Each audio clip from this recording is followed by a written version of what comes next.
Assalamualaikum, nama saya Muhammad Khairul Anwar bin Ahmad Tajuddin.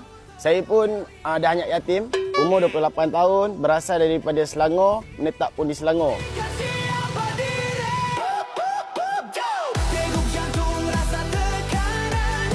So, berdiri saya di sini di Kursi Panas AI Team 2026. Saya ingin cuba keluar daripada kampung untuk membuktikan yang saya pun boleh macam orang lain.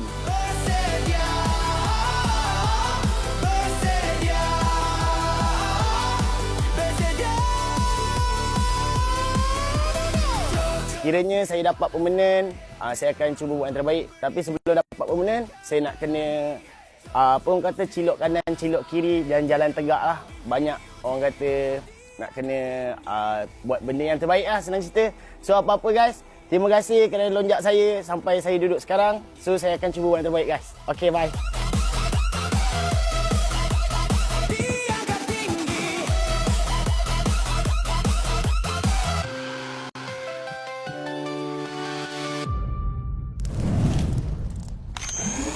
Wow. Inilah dia. Berikan tepuk tangan untuk talent terakhir kita. Apa? Tolong balik. Jujur nak tanya abang tak nak pusing-pusing dulu ke cari orang lain tak nak? Tak sempat tengah malam. Betul tak ada pusing-pusing dulu. Tak nak. Aku dah nampak. Kita anjak ni hari esok kita buat. Tak apa. Tolonglah cari orang lain ni. Aku dah nampak gaya tu. Aku boleh nampak dalam video ni tau. Ya Allah. Gaya tu. Kau boleh buat, Mal? Ya, dalam video tu pun saya tengok dia panggil apa Irfan. Dia kata tu. Nama aku? Dia salah sebut nama bang. Irfan. Terima kasih Abang Irfan. Yang tu nama nak ambil ni. Masih sempat Ben nak tukar orang ni. Okey, sila perkenalkan diri anda. Nama saya Muhammad Khairul Anwar, tinggal di Selangor, berasal dari Selangor. Awak dulu. Masuk masuk. Nama nak panggil apa ni? Nama panggil Sir. Sir. Sir. Nak panggil kau Sir? Panggil Sir. Apa yang sir? Bukan. Sejarah yang lama telah kutinggalkan. Semangat yang baru 2026.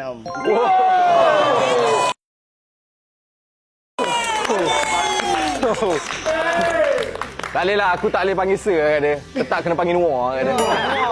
Bukan Noor tau, Noor. Okey.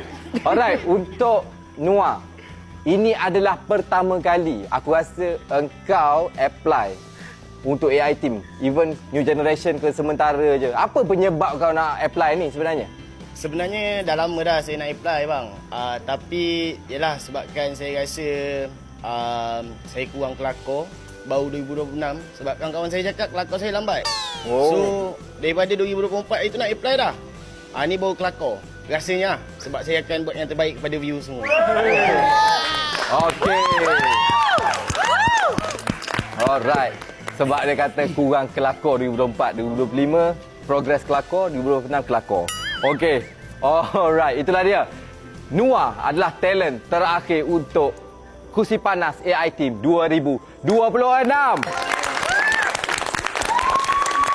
Jadi guys, inilah dia barisan Kursi Panas AI Team 2026. Jadi, diorang datang sini bukan untuk bergembira. Diorang datang sini adalah dengan satu misi, satu matlamat.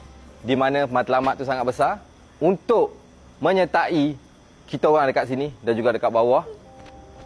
Tetapi hanya ada beberapa slot sahaja.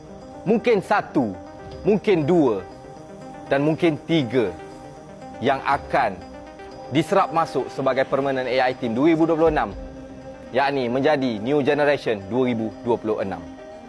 Adakah